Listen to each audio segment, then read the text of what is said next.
Chapter 2.8 Photography, Part 3. So the next thing we're going to look at is photojournalism. And you have to kind of remember from the very beginning of photography, 1840s, 50s, really more into the 60s with the Civil War, photography kind of grew alongside political and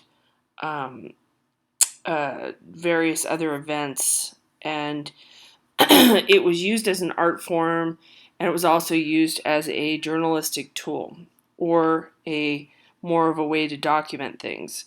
So the idea of staging a photograph, which we looked at here, that was right from the very beginning of photography. That started with photography. And the reason being is our most familiar two-dimensional art form, our most familiar way of looking at artwork was painting.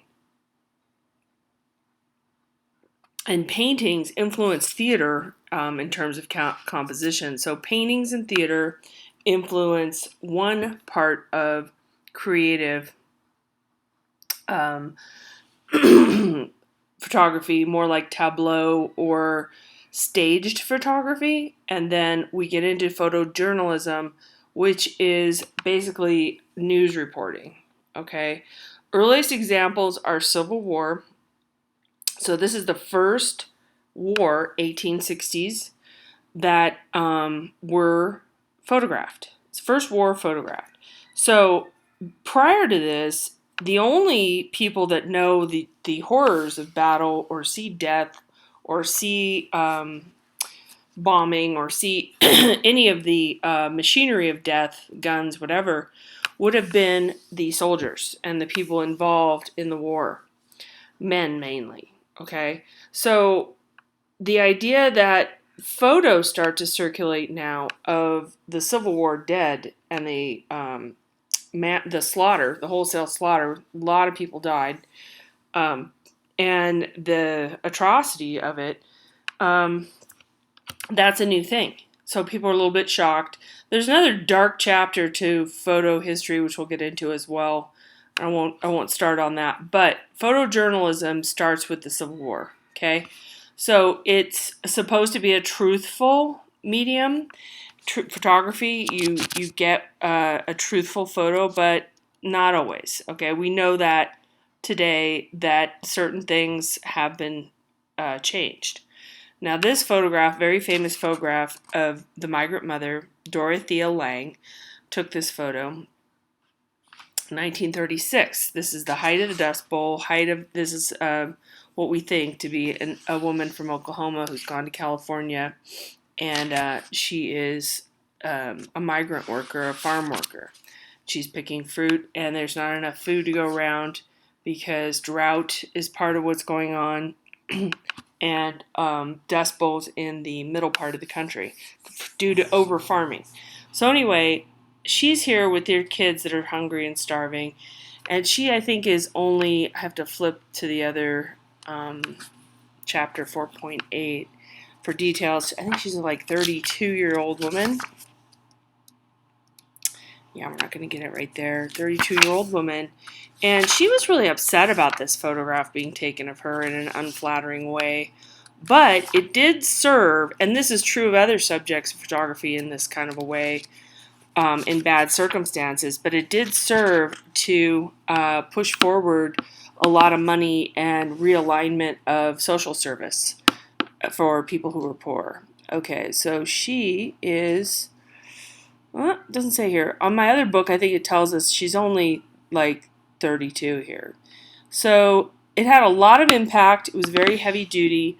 One thing that was touched up, though, is her other hand, which seems like it's over here, was actually on this pole, and Dorothea Lange airbrushed that out, or, whatever technique she used in 1936.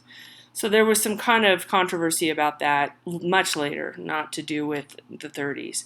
But this was a real person, and she was in a real circumstance, and Dorothea went to the pea pickers to find her and to pick her out of the camps and get a photograph of her. She's living in a tent.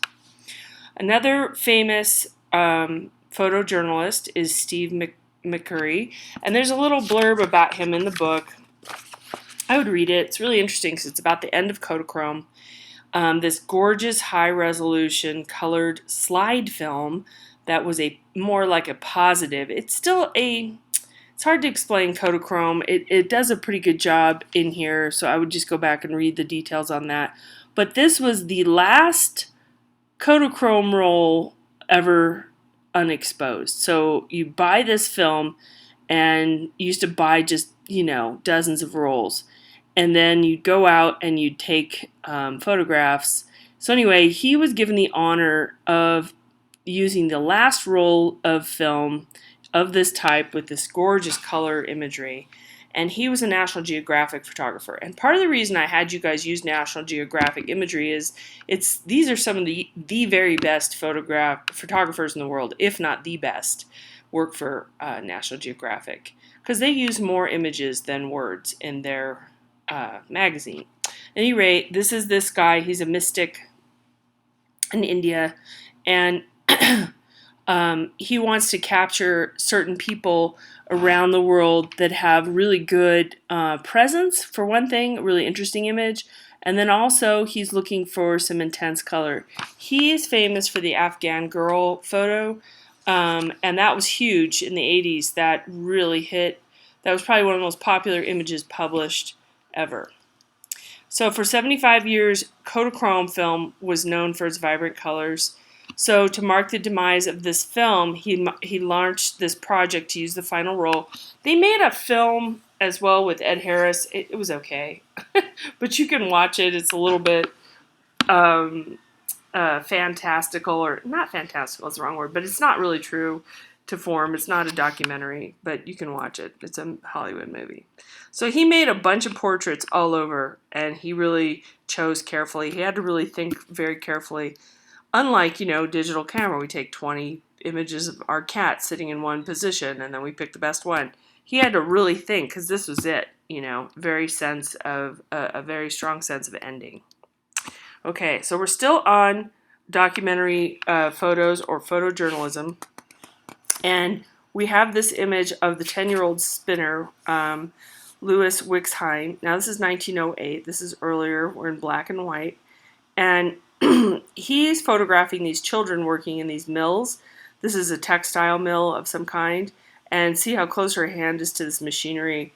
And children's fingers were nice and small, so they could grab little different things where bigger hands couldn't get into. But the machinery never stops moving. So it's a very dangerous occupation, and this is a 10-year-old, which we no longer allow, partly to do with these photographs. So with Dorothea Lange, with the pea pickers, she helped the farm workers get more rights, and then also get some more, welfare and Social Security started to build out of those programs in the 30s. And then for Louis Wixheim, he worked on child labor and also general labor laws as well. But kids would be working 12 hours a day, very short breaks, running around 7 days a week. I know I was going to say 8 days a week, but that's a song. 6 or 7 days a week, terrible conditions, okay? So a lot of the rules and regulations we have in place now are to do with 100 years prior. Now again, this has to do with the Industrial Revolution taking hold in Europe and in the U.S. In particular. And the machine can run 24 hours a day. So humans can't do that. But the people who own these machines push the humans to work themselves as hard as they possibly can. And then there had to be sort of a readjustment or a balance to that thinking, because it's just impossible.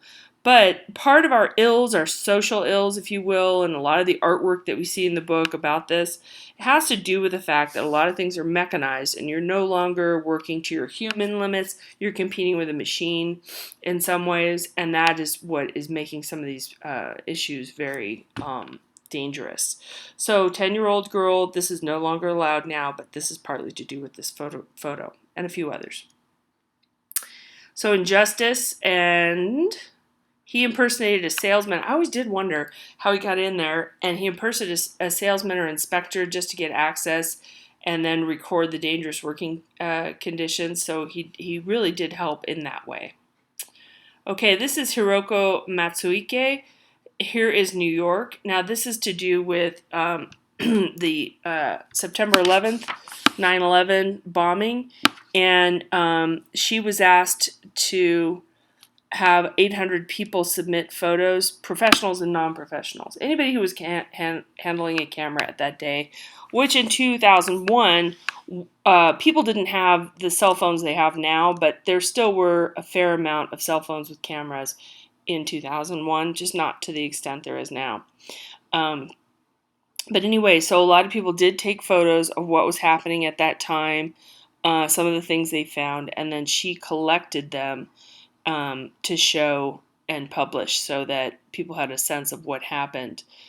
This was at an exhibition at the New York Historical Society, 6 years later. I was trying to do the math. So she gave voice to a bunch of people who wouldn't ordinarily have a way to express what happened to them. This was one of those events, and I don't want to stay too long on here, but it was so fast and so unexpected that it wasn't like newspaper reporters showed up in a timely fashion.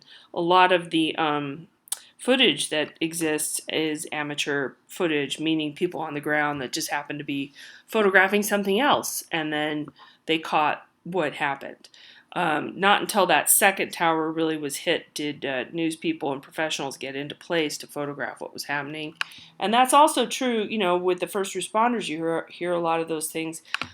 They got there, but a lot of other people were blocked a little bit later from getting anywhere. It was just so much chaos. So this was a very interesting show, and it helped some people grieve a little bit and process what had happened. Okay,